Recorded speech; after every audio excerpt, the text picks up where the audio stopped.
Ciao ragazzi, dal Tigerista vi registro questo video a caldo alla fine della mia visita ad EICMA, ovviamente in divisa chiaramente. Qui sono appena al di fuori delle barriere, carnaio, tanta gente, quindi buono, però organizzata in maniera un po' così. Comunque gli stand sono tutti accalcati. Per andare a vedere il Tiger 1200 ho fatto un pochettino di coda e voglio registrarla adesso perché le prime impressioni a caldo sono per i 1200 ultra positive. Hanno ricalcato secondo me lo schema delle nostre Tiger 900, anche secondo me riguardanti il discorso motore, abbassare baricentro, stringere come ingombri il motore, quindi bella, molto bella.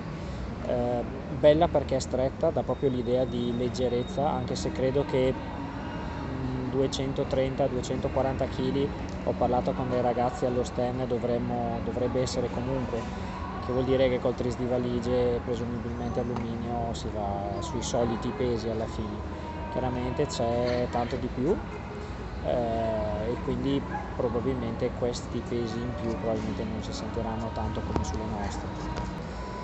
Dicevo appunto non si sentirà, ma tutta questa tecnologia farà sì di farla sembrare ultra leggera. Tanta gente allo stand Triumph, quindi bene, tante edizioni speciali. Non sono riuscito, volevo farvi il video direttamente dallo stand, ma c'è veramente un sacco di gente, pur essendo entrato con un biglietto operatore, ma niente da fare. E sostanzialmente le novità in generale del salone, secondo me bellissime, tante moto.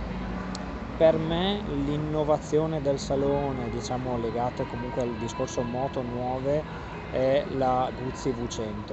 In un mondo in cui comunque si va molto su queste moto endurone, stradali, anche l'H Explorer sono stato a visitare, Benelli con la TRK 800, la Voge che secondo me sta lavorando bene per il marchio che è, sta facendo dei bei prodotti. E onestamente però vedo un po' tutto uguale, no? La casa arriva, fa questa endurone, butta su un motore qualsiasi con 3 borse qualsiasi e boh, moto da enduro. Invece Guzzi V100 ha lavorato su una nicchia di moto che sostanzialmente è abbandonata o al momento abbastanza lasciata là, vedi tipo Tiger Sport in qualche maniera, e ha fatto veramente una bella moto, esteticamente è una gran bella moto. Secondo me io la eleggo la mia regina dell'EICMA, la V100, molto bella, dal vivo è veramente una scultura, molto bella. Seconda posizione Tiger 1200, sicuramente, perché comunque è ricca di concetti, ho visto anche il display più grande delle nostre 900, e direi che per finire il podio dovrei dire TRK 800, ma non incontra il mio favore a livello di concetto di moto, e quindi vi dico l'H Explorer, scusate, KG va passato, l'H Explorer 9.5, quindi MV Agusta, questo endurone studiato, si vede che come tutte le MV è molto studiata nei particolari, è ancora un prototipo, uscirà tra un paio d'anni, probabilmente un anno e mezzo, quindi non so se quella che ho visto è proprio la versione definitiva, mentre invece Tiger 1200 è proprio quella definitiva. Quindi vi dico ragazzi, se siete in zona andate a fare un giro all'EICMA sicuramente, rispetto agli altri anni non ne vale tantissimo la pena, devo dire, anche se dovete investire i soldini del biglietto, e per quanto mi riguarda sono stato contento di aver visto il Tiger 1200, ma al di là di questo poche novità. È una fiera quest'anno che nel giro di un paio d'ore la girate praticamente tutta.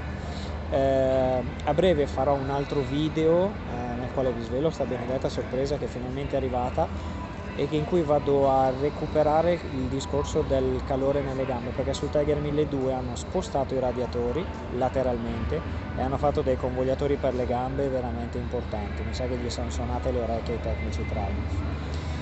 Ciò detto, vi auguro una buona EICMA se venite qua, altrimenti un buon giro in moto sicuramente, e dal Tigerista ci vediamo al prossimo video. Ciao ragazzi!